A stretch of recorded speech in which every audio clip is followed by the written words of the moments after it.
All right, now what we're going to look at now is finally we're going to finish up with the divergence theorem here for our chapter 6. And the divergence theorem is another in the line of theorems that connects, different integrals, right, and different multiples of integrals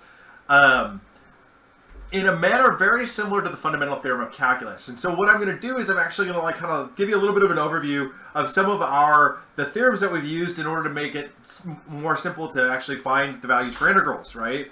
I mean, basically we've been doing this since you were at the end of Calc 1, where you didn't actually have to go out and summate everything. You actually utilized the fundamental theorem of calculus and just figured out what the values for things were on our endpoints. And so like that's this here, right? You got the fundamental theorem of calculus.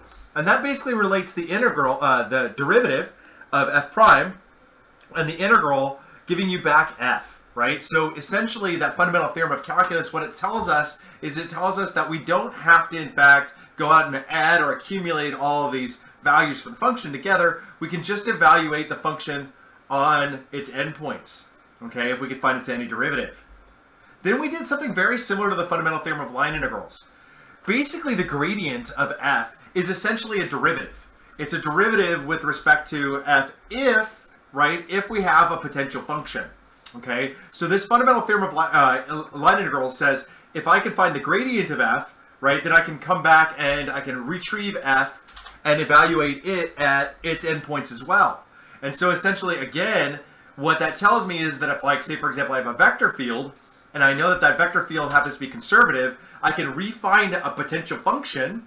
Okay, and then I just need to evaluate that potential function on the endpoints of the curve. We actually end up with things like path independence as a result of that, because what we have here is we have the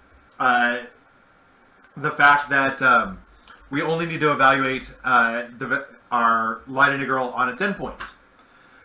In addition to that, we've got something like Green's theorem. Okay, and so Green's theorem, we're going to see that Green's theorem is going to get extrapolated upward, and it becomes Stokes' theorem, and then it eventually becomes the divergence theorem. You can see with Green's theorem that essentially what we have here is we have qx and py. Those are derivatives, and this is our circulation form. Those are like derivatives. They're like the derivative of f. Okay. Because we've taken the partial derivative with respect to x for q, the partial derivative with respect to y for p, okay? And essentially what we do is we're going to integrate those and we'll end up at f. Then we integrate again, right? Okay, and then we have whatever our value is for the integral. And so what you want to see there is to notice that, again, we're relating that derivative, okay, with the integral. So if I take the integral of a derivative, I get back the function again. And that relates this qx and this py to our vector field f. The same thing happens in the flux form with just a small difference. If we kind of think about Green's theorem from a flux form perspective, we're taking the derivative with respect to x of p and the derivative with respect to x of y, okay, and taking its integral, and that gives you back f, right? So these are basically derivatives that we get from f, okay, and if we take their integral back, we're going to get f back again, okay, and that's just the fundamental theorem of calculus. Stokes' theorem, what Stokes' theorem does is it takes Green's theorem. So Green's theorem is 2D, it's two-dimensional, okay. Green's theorem ends up being two-dimensional. Stokes' theorem allows us to do this in 3D, okay. So essentially, we're now allowed to do what we were doing in Green's theorem in 3D. Okay, and again, the curl of f can kind of be thought of as the derivative of f in many ways. Okay, it's not exactly that. I mean, like, it's got we're dealing with partials, and we've got that whole working with kind of that cross product thing that we do. But nonetheless, those are partials with respect to f. Okay, with respect to my vector field f, and so consequently, we're integrating back, okay, and bringing back f. Okay, again, derivative, you take the integral of the derivative, you end up with the vector field. So finally, so these are some of the big ones that we've got from chapter 6. Now we want to look at our final one, which is the divergence theorem. So the divergence theorem states that we want to let S be a piecewise smooth closed surface that encloses solid E in space. And then assume that S is oriented outward, and let F be a vector field with continuous partial derivatives on an open region containing E. So this is actually going to tell us that the triple integral of the divergence of F, okay, is equal over a region E, so like a volume. So this here is a volume, okay, is going to equal F dot ds over a surface. And again, what we have here, surface being a two-dimensional object, volume being the three-dimensional object, okay? So essentially, and the divergence of F is a kind of derivative of F. Once again, right? We're kind of like taking the integral of the derivative, we'll bring back F again, okay? So what we're going to do with divergence theorem is we're going to see maybe it's easier to find a volume or to parameterize a volume or to create a volume than it is to go out and do the surface integral. Or maybe it's easier to do the surface integral than it is to go out and find the volume of the divergence. So again, what we're doing is we're actually going in and we're utilizing our theorems in order to make our job of integration easier. Okay? So let's take a look at an example. Let's calculate f dot ds over the surface, where s is the cylinder, x squared plus y squared equals 1, z greater than or equal to 2, 0 less than or equal to 2. And we're going to include the top and the bottom, and we'll have f equal this vector field, x cubed over 3 plus yz, y cubed over 3 minus sine xz, and z minus x minus y. A couple things to notice here is to notice that if I were to go in and find the surface integral, I actually have three surfaces. I have the outer surface of the cylinder, the x squared plus y squared equals 1. I have the top of the cylinder, and I have the bottom of the cylinder.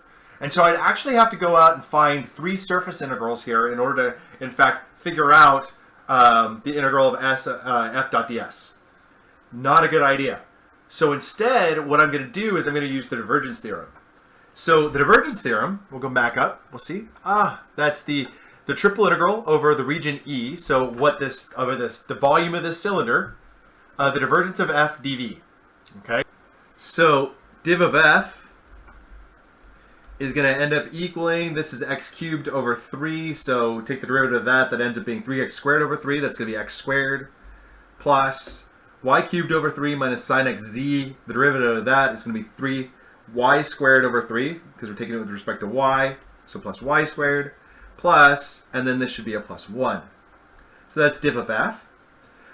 We'll parameterize our cylinder, right, okay, or you know, yeah, basically parameterize our cylinder, find the volume of the cylinder. So on the one hand, if we use polar or cylindrical, we're going to get that r squared is going to equal 1. So that means r is going to equal 1. That's the cylinder. And so we got greater than or equal to 0. R is greater than or equal to 0, less than or equal to 1. We got z is greater than or equal to 0, less than or equal to 2. And theta is greater than or equal to 0 and less than or equal to 2 pi. And that is going to end up being our volume, the volume of the figure that we're looking at here. Okay?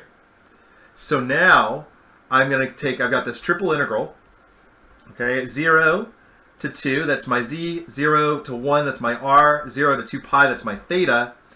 And this is going to be now, well, we're using cylindrical, so we're going to have, this is going to be r squared plus 1, and then we'll have r dr d theta.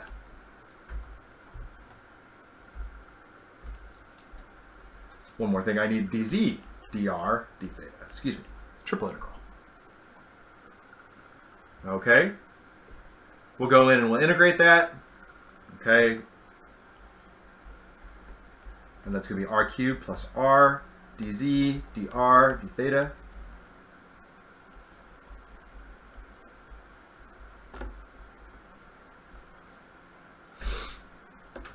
And that gives me going to equal 2 r cubed plus 2r. And we'll go 0 to 1, 0 to 2 pi, dr d theta. This will then equal 1/2 r to the 4th plus r squared, evaluated from 0 to 1.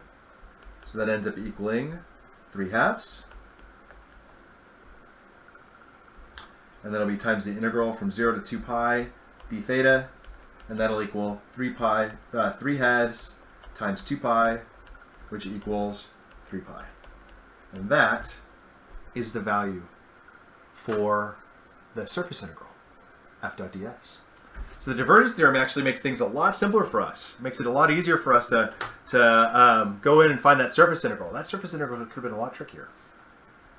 All right, so what are we doing? We're going to take the divergence of f, okay, and we are going to find, we're going to calculate the triple integral of the volume of the divergence of f. And there it is.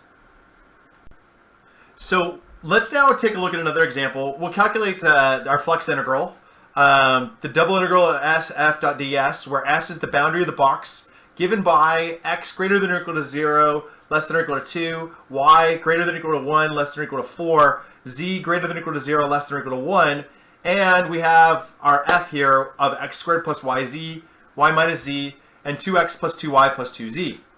So when I look at something like this, I'm thinking to myself, man, if I have to calculate the surface integral, I've got 6 surfaces that I'm going to have to calculate it for, the 6 sides of the box.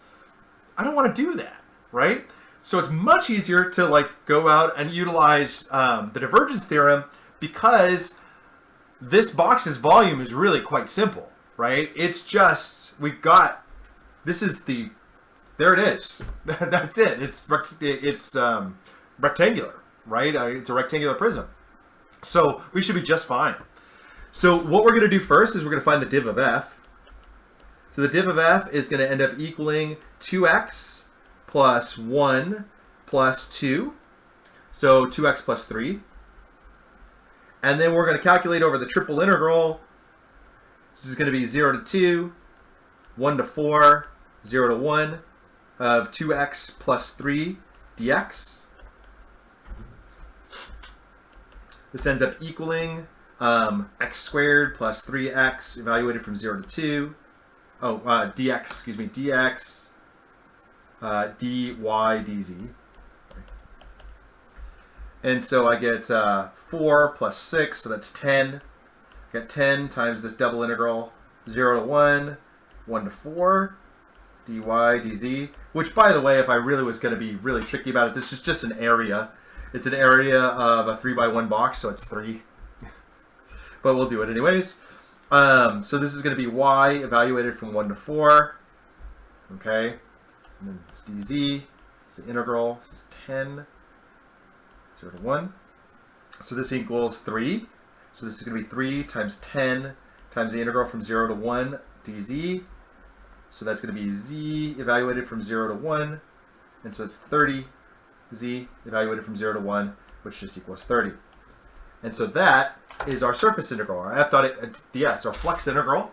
Okay, so much easier to go out and find it utilizing that divergence theorem. Okay, the setup here, pretty straightforward considering that it's just a box. Boxes are, they're just bounds. They're bounds rectangular. Finding our divergence, pretty simple process here. And so once we do that, it'll allow us to actually calculate this surface integral quite easily. Let's look at one last example. We're going to let f of xyz equal x cubed I plus y cubed j plus 3a squared zk, a greater than 0. And s is the surface bounded by x squared plus y squared equals 1, z equals x plus 2, and z equals 0. So what we're going to need to do, or what we're going to want to do, is we actually, we're going to utilize our divergence theorem again. And so like, let's just set this up. So we'll set it up and we'll say, okay, we're going to first find the div of f. Div of f is going to end up equaling 3x squared plus 3y squared plus 3a squared. Okay. S is going to be the surface bounded by x squared plus y squared equals 1. Z equals x plus 2 and z equals 0. So if, I mean, there's a couple of different ways that I could think about doing this. What I think I'll probably use is I'll use cylindrical. And so if I use cylindrical, then that actually means that I'm going to get r equals 1 R is going to be greater than or equal to 0, less than or equal to 1. Theta will be greater than or equal to 0, less than or equal to 2. Okay. 2 pi, excuse me. And then my z is going to be bounded below by 0 and bounded above by r cosine theta plus 2. Okay, because we got z equals x plus 2, that's going to be the top part of my integral. So now I've got this triple integral. I'm going to start with 0 to 2 pi. Then I'll go from 0 to 1. Then I'm going to go from 0 to r cosine theta plus 2. And then just 3x squared plus 3y squared plus 3a squared d z dr r dz dr d theta. And I've got to actually plug in my my r's into here. So actually, this is going to change this to 3 r squared plus 3a squared. So 3a r squared plus 3a squared, r dz dr d theta. And there we go. And that's your setup. You just go in, integrate that using your triple integral, and you should end up getting your answer.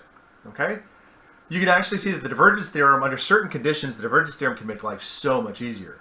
Especially if it's pretty simple to figure out how to find the volume or how to parameterize the volume. Okay?